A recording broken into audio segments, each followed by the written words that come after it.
Olá pessoal, bem-vindos às nossas aulas de contabilidade pública para o IAGS SAD. Professor Alves aqui, vamos dar sequência na aula 4, essa seria então a aula 4, segunda parte, ok? Na aula 4 nós começamos a ver, ainda na Lei 4.320, despesa pública, né? Vimos o conceito,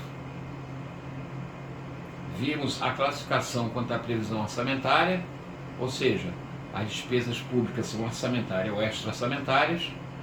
Vimos que as orçamentárias estão fixadas na lei do orçamento e as extra-orçamentárias são meras devoluções das receitas extra-orçamentárias, ou seja, eram valores de terceiro que estavam no cofre público. Nós vimos a classificação econômica, muito importante, né? Despesa corrente e capital. Despesa corrente podendo ser de custeio, que é o consumo, né? São gastos na manutenção de serviços anteriormente criados, e transferências correntes, que são transferências para que outras pessoas jurídicas, direito público ou privado, elas apliquem seu próprio custeio. E despesa de capital, teoricamente investimento ou basicamente investimento, podendo ser investimento, inversão financeira ou transferência. Vimos detalhes de cada uma delas. E paramos aqui no ponto em que a gente vai falar dos estágios da despesa, que é o artigo, ainda no artigo 12 em diante, tá? Então, é importante a gente lembrar que a gente está falando aqui daquela parte, né, do ciclo orçamentário, que basicamente vai estar aí dentro de elaboração, que é a parte de fixação da despesa, né, a fase do planejamento, onde a despesa é colocada lá na proposta orçamentária. Depois de aprovada a lei, o Executivo começa então a executar. E nós vimos que a execução do orçamento basicamente é arrecadar as receitas e realizar as despesas, né? Utilizar as dotações orçamentárias que cada unidade gestora e executora recebeu. Pois bem, as fases que merecem destaque, a gente vai depois mostrar lá na própria lei, a gente vai ver que a despesa orçamentária, ela depois de fixada, depois de aprovada, né, e as unidades gestoras e executoras serem dotadas do valor, né, o órgão central SOF dota os ministérios, né, os órgãos setoriais ou unidades orçamentárias. Essas unidades orçamentárias provisionam suas unidades gestora e executora, e essas unidades gestora e executora executam o orçamento. E a execução, ela vai exatamente contemplar aqui, ó, o empenho, a liquidação e o pagamento. Primeiro, o empenho é o ato de contratar, né? A administração pública tem alguma necessidade, então empenhar, segundo o artigo 58, diz que é o ato, né? É o ato que cria para a administração pública uma obrigação de pagamento, pendente ou não de implemento de condição. Esse é o empenho. É o ato, tá? Não confunda ato. Empenho é ato. Ou a nota de empenho que materializa o ato, tá? Mas o empenho é um ato, não é a nota em si. Pois bem, uma vez empenhado, esse serviço ou o bem a ser adquirido, a despesa tem que passar pela fase de liquidação, que é justamente o reconhecimento do direito do credor, né, tendo em vista documentos comprobatórios de que ele entregou o bem ou prestou o serviço. E a última fase da execução é o pagamento. A autoridade competente determina então que haja o pagamento, sempre visualizado e acompanhado pelos órgãos de contabilidade, e o valor é então entregue ao credor, ao fornecedor do serviço, beleza? Então, essas fases da execução da despesa, elas estão na lei, e é o que a gente vai ver ipsilíteres, né? O artigo 58, como eu disse, ele reproduz o que eu acabei de falar. O empenho é o ato emanado de autoridade competente que cria para o Estado obrigação de pagamento, pendente ou não de implemento de condição. Então observe, o fato de empenhar já cria obrigação, mesmo que ela esteja pendente de implemento, né? Mesmo que ainda falte, por exemplo, a entrega do bem ou do serviço. Mesmo assim, ela cria obrigação. Uma coisa importante, que merece a gente destacar também, é que esse empenho, ele só pode ser realizado, ou seja, esse ato só pode existir se houver crédito concedido, ou seja, créditos orçamentários. Então só é possível a administração pública empenhar se tiver crédito. E o crédito virá justamente da aprovação da LOA, que será descentralizado, né? Através primeiro do órgão central, para a unidade orçamentária, até chegar na unidade gestora executora que vai executar. Tá? Então o empenho da despesa não pode exceder os créditos, tem que ficar no limite dos créditos concedidos. Beleza? Diz ainda o parágrafo 1º, ressalvado o disposto no artigo 67, é vedado aos municípios empenhar no último mês do mandato do prefeito, mais do que 1/12 da despesa prevista no orçamento vigente. Isso aí é uma regra, né? Para controlar o gasto público. A LRF tem algumas vedações, esse artigo 67, e na verdade a LRF fala mais sobre isso. Não merece muito destaque esse parágrafo 1º, tampouco o 2º. Fique também vedado ao município, no mesmo período, assumir por qualquer forma compromisso financeiro para execução depois do término do mandato do prefeito. Mais uma vez, é o controle do gasto público, né? É a tal da transparência, LRF disciplina melhor. As disposições dos parágrafos anteriores não se aplicam nos casos comprovados de calamidade pública. Bom, sempre que houver calamidade pública, a gente vai ver que é possível, né, utilizar crédito orçamentário, inclusive se não houver nem previsão. A gente vai ver que existe uma condição de você criar créditos ou solicitar, né, créditos adicionais. E em casos específicos, não precisa nem ser solicitado, é só ser aberto pelo executivo, como a gente vai ver, para poder suprir alguma necessidade imediata, tá? Parágrafo 4º diz, reputa-se nulo e nenhum efeito os empenhos e atos praticados em desacordo com o disposto no parágrafo 1º e 2º. Bom, perfeito. Observe que essa primeira parte aí, o que vale desse slide é apenas o conceito realmente de empenho, que muito provavelmente é cobrado em prova, né, será cobrado. Então, não esqueça, empenho é o ato emanado de autoridade competente que cria para o Estado a obrigação de pagamento, pendente ou não de implemento de condição. Beleza? Essa é a parte importante que a gente não pode deixar de saber. Feito? E 59, muito importante também. O empenho da despesa não poderá exceder o limite dos créditos. Ou seja, se a unidade gestora executora teve 100 de crédito orçamentário, de dotação orçamentária, ele só pode empenhar até este valor, tá? Não pode passar do valor que foi previamente destinado a ele. Feito? Muito bem. Artigo 60 diz o seguinte: é vedada a relação de despesa sem prévio empenho. Ou seja, qualquer que seja a despesa pública, primeiro tem que haver um empenho. Ou seja, não tem como eu contratar sem empenhar, né? Eu tenho que primeiro empenhar o crédito que eu tenha sido dotado. Depois de empenhado, sim, é que eu consigo realizar a despesa. De que forma? Já empenhei, aí eu posso receber, aí eu posso liquidar a despesa, receber o bem ou serviço para enfim pagar. Tá? Então, é vedado a realizar despesa sem prévio empenho, não esqueça, muito importante. Toda despesa tem que iniciar com empenho, a execução. Daí a primeira fase da despesa, na execução, ser o empenho. Beleza? Pois bem, parágrafo 1º fala o seguinte: em casos especiais previstos na legislação, será dispensada a emissão da nota de empenho. Então, note, nota de empenho é diferente de empenho. Tá? A nota de empenho materializa o ato, mas não precisa exatamente da nota de empenho. Pode ser que você empenhe e nem use nota. Como ele está falando aí, alguns casos específicos podem ser liberados. Por exemplo, empenho, gasto com pessoal, por exemplo. Né? Pode ser que tenha sido liberado o empenho, a nota de empenho nesse caso. Há o empenho, mas não precisa da nota. Beleza?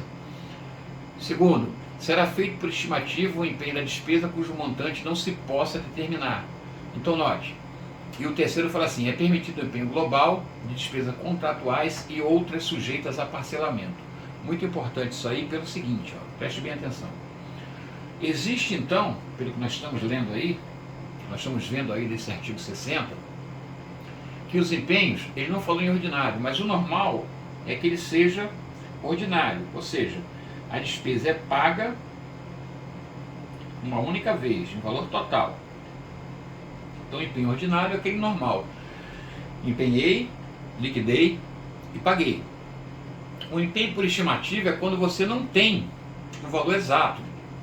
Por exemplo, consumo de água, consumo de serviços públicos, água, serviço de telefonia, de internet. Esse basicamente é feito por estimativa. Por quê?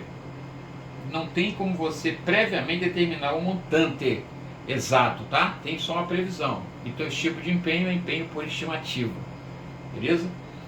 E por fim o global, é normalmente para atender despesa contratual, de contrato com a administração pública, né? A gente vai pagando em parcelas.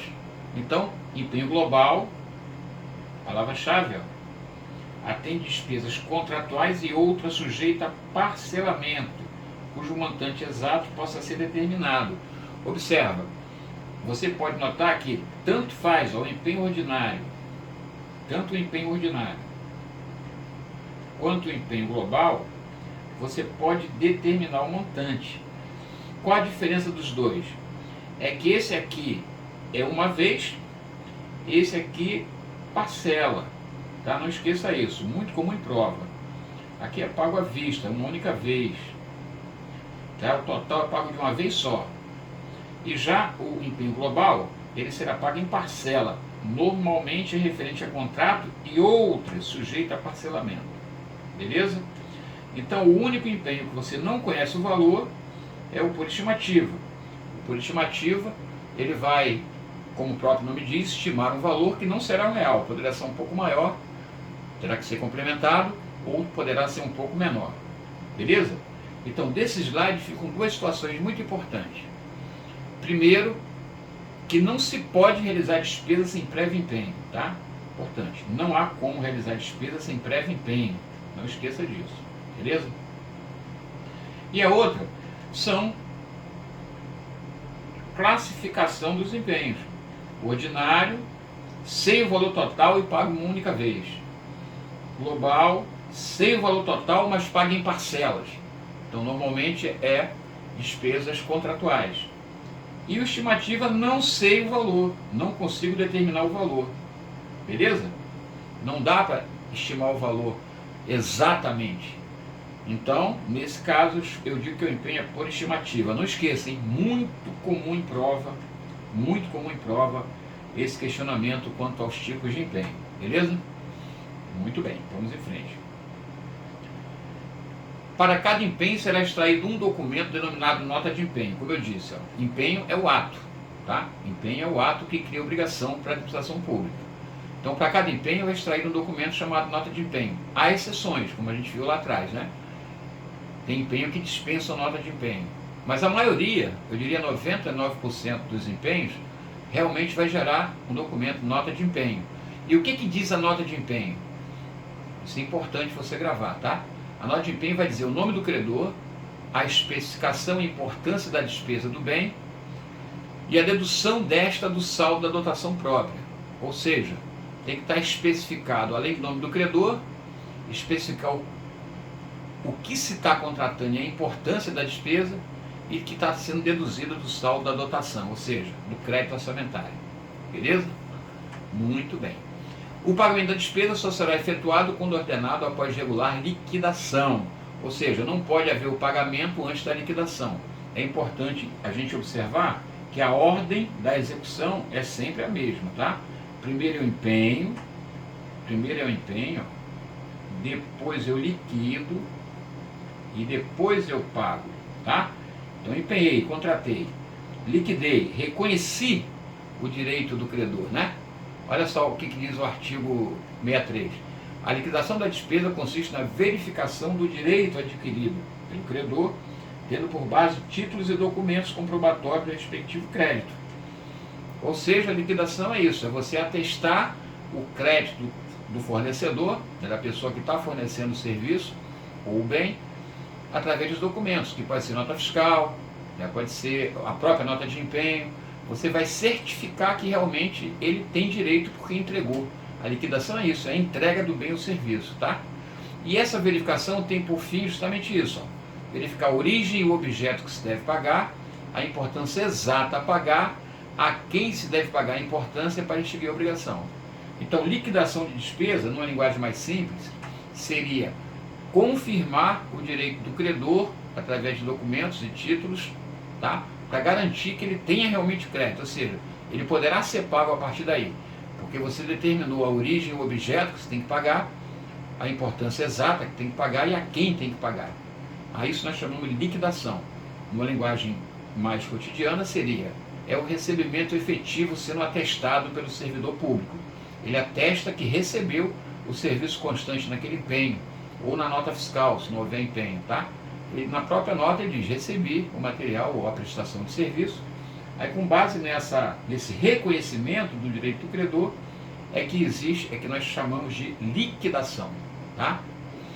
Parágrafo 2º diz assim, a liquidação da despesa por fornecimento de feitos ou serviço prestado terá por base o contrato, o ajuste ou acordo, a nota de empenho, então observe, o contrato, o ajuste ou acordo, a nota de empenho e os comprovantes de entrega do material ou prestação do serviço. É o que eu acabei de falar, né? Então a liquidação é isso, é verificar, tendo por base esses documentos, nota de empenho, nota fiscal, contrato, vai ver se realmente aquele material foi realmente entregue efetivamente ou o serviço foi efetivamente prestado. Então, aí consiste a liquidação. Beleza? Então, desse slide fica isso para a gente. Ó. Primeiro que para cada empenho, a princípio será extraída uma nota. Tá? Não é obrigatoriamente, tá, gente? Tem exceção, mas a princípio sim. Para cada empenho, extraída a nota de empenho, ela vai indicar ao credor a especificação e a importância. Ok? O pagamento só é efetuado depois da liquidação, não podemos esquecer. E a liquidação é isso, é verificação do direito do credor com base em documentos. E essa liquidação, ela é feita tendo por base o contrato, ajuste ou acordo, a nota de empenho e comprovante de entrega do material ou da prestação.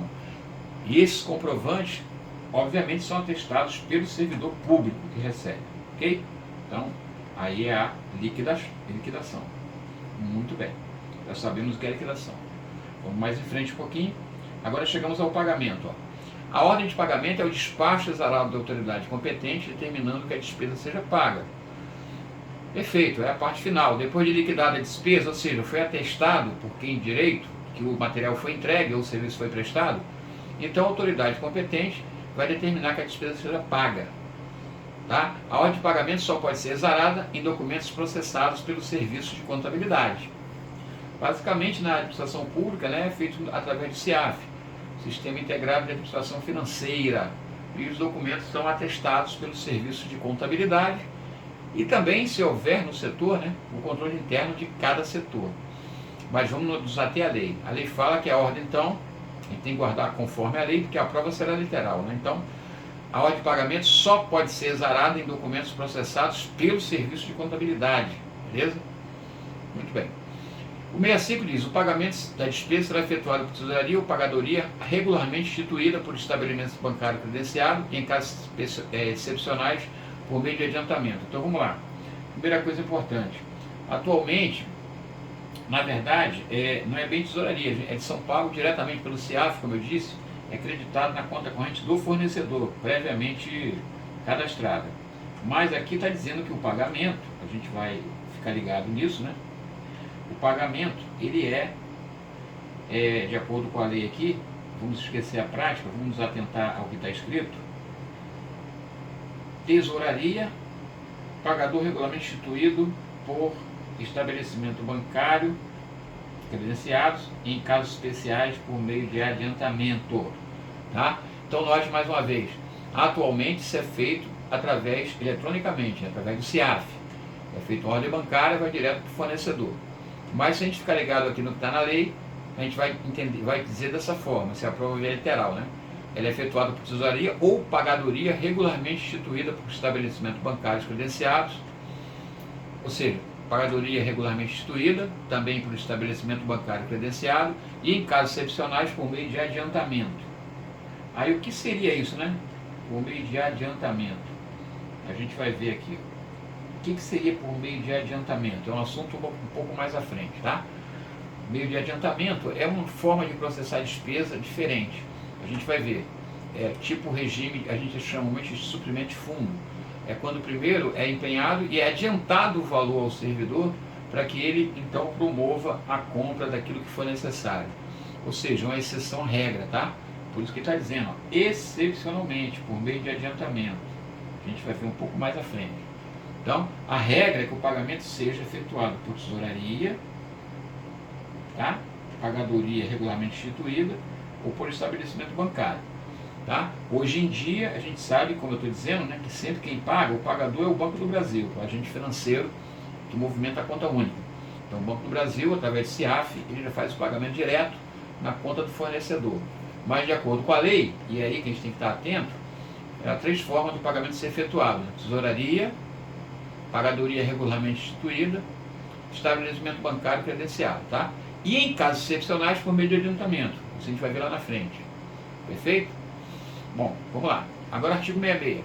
As dotações atribuídas a diversa unidade orçamentária poderão, quando expressamente determinado na lei, ser movimentada por órgãos centrais de administração geral. Ou seja, ele está querendo dizer o seguinte, aqui no artigo 66. As dotações atribuídas a diversas unidades orçamentárias podem ser movimentadas. De que forma?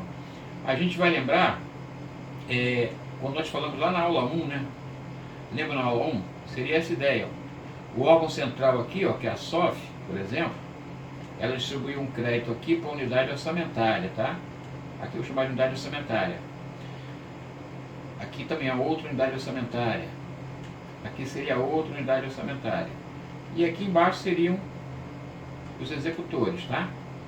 Então, movimentar, assim, o que ele quer dizer é que pode ser movimentado. Os créditos podem vir para cá, a gente chama de provisão, né? Pode vir lateralmente do ministério para outro, a gente chama de destaque, tá? Destaque ou provisão.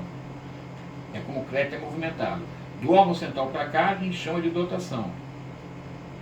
Então, são palavras importantes que a gente não pode esquecer, tá? Ficou feio o desenho? Vou fazer mais bonitinho aqui. Então, eu tenho aqui, ó, o órgão central, que a gente sabe que é a SOF, né? Então, a SOF, ela vai, vamos pegar um cantinho só, ela vai descentralizar aqui para unidade orçamentária, aqui a gente chama de dotação. E a unidade orçamentária, quando manda para uma unidade sua, gestora, executora, unidade administrativa, a gente chama de provisão. Legal? Agora, se porventura ela tiver que repassar esse crédito lateralmente, ou seja, para alguém fora da sua estrutura, aqui tudo é provisão. Para fora da estrutura a gente fala que é destaque. Beleza? Então, lateralmente é destaque. Para baixo, do central para o setorial, é dotação. Tá? Do setorial, unidade orçamentária, né? Para a unidade gestora executora, é provisão. Beleza, gente? Mas isso vai cair na prova? Provavelmente não, né? Porque aqui você vê que ele está falando de maneira bem genérica, ele não entra em detalhes, tá? Mas isso que o artigo 66 está dizendo. As dotações a diversas unidades poderão ser expressamente determinadas na lei, movimentadas por órgãos centrais de administração geral. Muito bem, parágrafo único. É permitida a redistribuição de parcela da dotação de pessoal de uma para outra unidade orçamentária quando considerada indispensável a movimentação do pessoal dentro das tabelas ou quadros comuns nas unidades interessadas, a que se realize em obediência à legislação específica. Então, isso é muito específico isso aí, é um detalhe que assim não faz muita diferença, dificilmente cobrado em prova, mas não custa nada a gente memorizar, né? Redistribuir parcela de dotação do pessoal é possível de unidade para outra, ou seja, assim como o crédito, né? Parcela de dotação para pagar pessoal pode repassar entre as unidades quando considerado indispensável, né? A movimentação do pessoal dentro das tabelas dos quadros. Então a unidade, ele quer sair da unidade orçamentária 1 para 2, ele está dizendo que é possível movimentar o pessoal e a dotação, né? É isso. O 67 fala, os pagamentos devidos pela Fazenda Pública em virtude de sentença judiciária far-se-ão na ordem de apresentação dos precatórios, na conta dos créditos respectivos, sendo proibida a designação de casos ou de pessoas nas dotações orçamentárias e nos créditos adicionais abertos para esse fim. Aqui ele está dizendo o seguinte, quando houver alguma apresentação de precatório, alguma dívida que a União tenha com alguma pessoa específica, ele terá que ser o quê? Ele terá que ser previamente, no orçamento já está previsto, tá? O pagamento devido já está previsto lá. Sentença judiciária sempre tem os precatórios previstos. A ordem de apresentação do precatório é que vai ser rigorosamente obedecida. Beleza? É isso que ele está dizendo. Não pode designar casos ou pessoas nas dotações, nem nos créditos. Então serão com precatório que já estão lá naquela ordem previamente catalogada. A lei orçamentária não vai, por exemplo, dizer apague o precatório de João, da empresa tal, de fulano, não. É na ordem que está lá. Não pode designar pessoa, nem casos, na própria lei do orçamento, nem nos créditos adicionais. Ele tem simplesmente que destinar o crédito para pagar os precatórios, sem mencionar, né, sem ser pessoal, de forma impessoal. Beleza? Muito bem. Vamos em frente aqui um pouquinho mais. Vamos ver agora a situação dos restos a pagar. Está lá no artigo 36. Muito importante isso aqui. O que seria restos a pagar? Bom, vamos imaginar a execução acontecendo, né? Já veio o crédito orçamentário, então as unidades gestora e executora vão, de acordo com as suas necessidades, empenhar, liquidar e pagar. Tá? Gente, quando eu falo empenhar, liquidar e pagar, estou falando da execução da despesa. Mas é claro que é bom que você já mentalize que antes de empenhar, né, você vai ver que a lei já fixou lá na LOA, já fixou. Você vai observar que está fixado lá a dotação orçamentária, a despesa está fixada pelo valor. Entre a fixação e o empenho, a fixação está na parte de planejamento, você já viu. Mas entre a fixação e o empenho ainda tem uma fase, seria a licitação, tá? Porque toda despesa, salvo caso previsto em lei, tem que ser licitado, tem que ser aberta uma licitação pública, tá? Então fique ligado, quando eu falo aqui empenho, liquidação e pagamento, estou me referindo somente à parte de execução. Não estou considerando o que já aconteceu antes. Então, antes da despesa ser empenhada, ela foi fixada na lei e foi licitada, tá? Já houve licitação. Isso você vai ver na 14133, mas o objetivo daqui é somente fixar na execução. Então, a execução começa para a gente aqui com o empenho, tá? Faz de conta que já foi licitado, ou então foi inexigível a licitação, ou foi dispensada, não importa. Pois bem, o que seria restos a pagar? Imagine que o empenho, você está empenhando, liquidando e pagando, as várias necessidades, né? Você está empenhando, liquidando e pagando. Mas, em dado momento, quando chega aqui, próximo ao final do exercício, né? 31 de dezembro, vão ter empenhos que não vão estar ainda liquidados, ou vão haver empenhos que estejam liquidados, mas não estão pagos. Então, restos a pagar, basicamente é isso, são as despesas empenhadas e não pagas, tá? Até 31 de dezembro, muito importante isso. Então, até 31 de dezembro eu não paguei, como está aqui no desenho. Tudo que está empenhado e não está pago, eu vou separar o que é processado, aqui é sinônimo de liquidado, tá? E não processado, não liquidado. Então, quando ele fala processada, ele está falando liquidado. Quando ele fala não processada, está falando não liquidado. Então, significa liquidado, foi entregue, né? Foi recebido o material ou serviço. Não liquidado, não foi recebido. Independente de ser ou não recebido, se há o empenho e não há o pagamento, a gente tem que passar de um ano para o outro, olha aqui, ó, né? Separando o que não foi processado, esse aqui não foi processado, do que já foi processado, já foi liquidado. Tem que separar, tá? O que foi liquidado simplesmente vai ser pago. O que não foi liquidado, ele vai ter que ser liquidado para depois ser pago, tá? Tranquilo? Muito bem.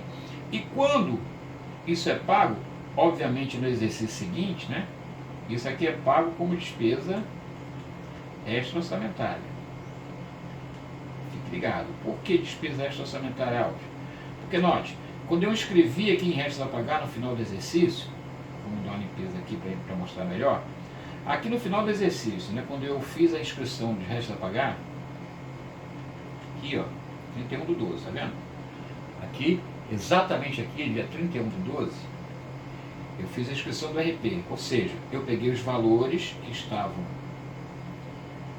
empenhados, mas não pagos, e eu separei dos não processados e dos processados. Muito bem. Agora imagine isso aqui lá no... Vamos imaginar aqui no balanço. A gente já viu contabilidade, né? Tranquilo. Então note, aqui em 31 do 12, quando eu fiz essa inscrição, aconteceu isso aqui, ó. O pé diminuiu porque houve a despesa, tá vendo? Eu estou considerando a despesa, que aqui é competência, né? Não houve pagamento, mas houve a despesa. Ah, mas aqui o não processado não houve o consumo, sim. Mas para efeitos de orçamento, observe que ele fala que o empenho cria obrigação, independente de liquidado ou não, pendente ou não de incremento. Então aqui diminuiu o PL, a despesa. Foi despesa pública aqui, ó, 31/12, tá vendo? E vai surgir uma obrigação aqui, justamente eu vou chamar de RP, resta a pagar, que é para pagar no ano seguinte. Doutor? Então note que a despesa foi registrada como despesa, teve reflexo patrimonial em 31/12, ou seja, no exercício atual, foi despesa aqui. Então no ano seguinte, quando ela for paga aqui, ó, no outro ano, então ela não será mais despesa orçamentária, concordam? Porque ela foi considerada aqui, no ano da inscrição. Por isso que quando ela é paga no ano seguinte, ela é paga como despesa extra orçamentária. Perfeito, gente? Muita atenção para esse detalhe, tá? Então, a despesa, uma vez inscrita em RP, ela foi despesa do ano, mas ela será paga no ano seguinte como despesa extra orçamentária. Sob que título? Como restos a pagar, tá? Por que restos a pagar? Porque foi empenhado, mas não foi pago. Tendo sido liquidado ou não foi pago, virou o ano, ela vai ser paga no ano seguinte. Mas no ano seguinte ela será uma despesa extra orçamentária. Por quê? Porque ela já foi despesa orçamentária do ano da inscrição como RP. Perfeito? Ficou claro aí? Muito bem. Então vamos mais em frente um pouquinho. Vamos lá. Despesa de exercícios anteriores. Aqui é o seguinte, ó. Fique cuidado, aqui nós temos umas legislações complementares, mas a gente vai ficar só no foco da lei, tá? Despesas de exercícios anteriores, ou de exercício errado, para os quais o respectivo orçamento consignava crédito próprio com saldo suficiente para atendê-la e não foi processado à época própria. Então observa, esses anteriores. Primeiro caso, havia crédito, vamos escrever aqui, ó. O primeiro caso é o seguinte: o orçamento consignava crédito próprio. Então, caso 1, havia crédito, mas por algum motivo não foi, tá? Então, esse é um motivo desses anteriores. Havia crédito com saldo suficiente para atendê-lo, que não tenham se processado na época própria. Exemplo, alguém teve, por exemplo, um filho que nasceu no ano, poderia adelantar na certidão de nascimento para ganhar um auxílio creche, auxílio alguma coisa, mas não o fez. Só fez no ano seguinte. Então é o caso, né? Ele tinha o direito de apresentar a certidão e ganhar naquele ano. Havia já valores separados para pagar esse título. No entanto, como a pessoa não apresentou o documento, não fez as providências devidas, ficou para o ano seguinte. Como é que vai pagar? Como esses anteriores, tá? Caso 1. Então, caso 1 é esse aqui. Havia crédito, mas houve, por engano, por erro de alguém, não foi executado. Beleza. Caso 2. Restos a pagar com prescrição interrompida. Então, caso 2. Restos a pagar com prescrição. É o caso que acabou de ver. A gente colocou lá e escreveu em RP uma despesa, né? Ficou para o ano seguinte. Aí vamos supor que no ano seguinte a pessoa não concluiu o processo, ou seja, o fornecedor que o que já tinha entregue, o que já estava liquidado, ok, vai ser pago. Mas o que não tinha, pode ser que não entregue ainda no ano que vem. Então, normalmente, o que resta a pagar é cancelado no final do ano, mas o direito do credor vige por 5 anos. Tá? Isso é outra legislação que fala, mas não vem o caso. Para a gente aqui é só você entender que o credor não entregou o que tinha que entregar no ano seguinte. Então, a União foi lá e cancelou o empenho, beleza. O RP, perdão. Cancelou o RP. Cancelou a obrigação, ok. Só que esse fornecedor ainda tem prazo, no máximo de 5 anos para entregar. Então vamos que no segundo ano, depois da inscrição, ele resolve entregar. E a administração pública tem interesse ainda. Não, realmente eu preciso, se não entregou eu ainda preciso. Aí nesse caso, no terceiro ano, né, no segundo ano em diante da inscrição, já não pode mais pagar como resto a pagar. Por quê? Porque foi cancelado no fim do ano. Tá? Vamos lá, vamos nos fazer entender melhor. Ó, 1º de janeiro. 1/1.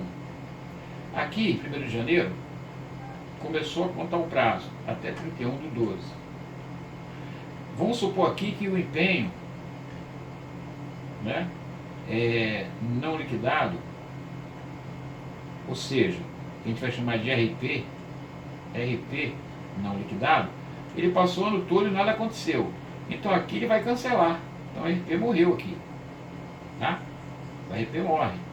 Então, o RP é assim, ó, vai o ano todo. Eu tenho o ano todo para pagar. exercício aqui, de 1/1 a 31/12. Aqui eu tenho RP não processado, não liquidado, tá? Não processado, não liquidado. Nesse meio tempo aqui, o fornecedor tem que entregar o que se prometeu e eu vou e pago a despesa extra orçamentária. Nenhum problema, não precisa autorização legislativa, não precisa nada. Mas se por acaso passar para o outro ano, só aqui vai cancelar o RP. Aí aqui, no outro ano, quando começar tudo de novo, aí ele vai mostrar interesse. Então note, agora não tem mais RP para eu pagar como despesa extra orçamentária, tá? Mas tem uma verba destinada a exercícios anteriores. Então vai ser despesa desse ano. Beleza? Vou lançar como despesa deste ano, despesa corrente de exercícios anteriores. Então aqui que eu vou executar. Eu vou empenhar de novo. Empenhar. Porque esse empenho aqui foi cancelado, esse RP foi cancelado, morreu. Aí sim, eu vou usar um empenho novo e vou pagar como despesa deste ano. Tá? Do segundo ano depois da inscrição. Aí nesse caso, resta pagar com prescrição interrompida, segundo caso. Beleza? E último caso, os compromissos reconhecidos após encerramento do exercício correspondente. Compromisso reconhecido após encerramento do exercício correspondente. Então, seria o caso 3. Normalmente, em virtude de lei nova, né? O compromisso foi reconhecido depois de encerrado. Exemplo, pode ser que uma legislação dê direito a algum servidor de receber algum valor e essa lei retroaja, né? Por exemplo, a lei de 2000 e X1 diz que o direito é a contar de X0. Então, esse que já passou tem que ser pago como despesa de exercícios anteriores, tá? Então, fique ligado, é uma forma de executar a despesa. Primeira forma é quando não foi executada no ano por falha da administração ou do agente que tinha necessidade. Segundo caso, é quando for resto a pagar com prescrição interrompida, ou seja, é um resto a pagar que não se concretizou, não houve o encerramento do processo, o fornecedor não forneceu nada, no ano seguinte a inscrição, foi cancelado o empenho, porém, do segundo ano ou terceiro ano do cancelamento do empenho, ele resolveu se pronunciar e entregar. Então, havendo necessidade ainda da administração pública, ela pode executar, mas aí não será mais como RP, será despesa nova, será despesa desses anteriores, tá? Ele vai conseguir fazer empenhando novamente como despesa de exercícios anteriores. Beleza? Muito bem. Outra coisa importante que ele fala, ó, é que podem ser pagos por dotação específica, ou seja, essa dotação está na LOA. Os 3 casos serão pagos como despesas desses anteriores. Que vai estar onde isso? Vai estar na LOA previsto, sem identificar, né? Vai estar um valor reservado para pagar esse tipo de despesa. Beleza? Só que tem que discriminar por elemento,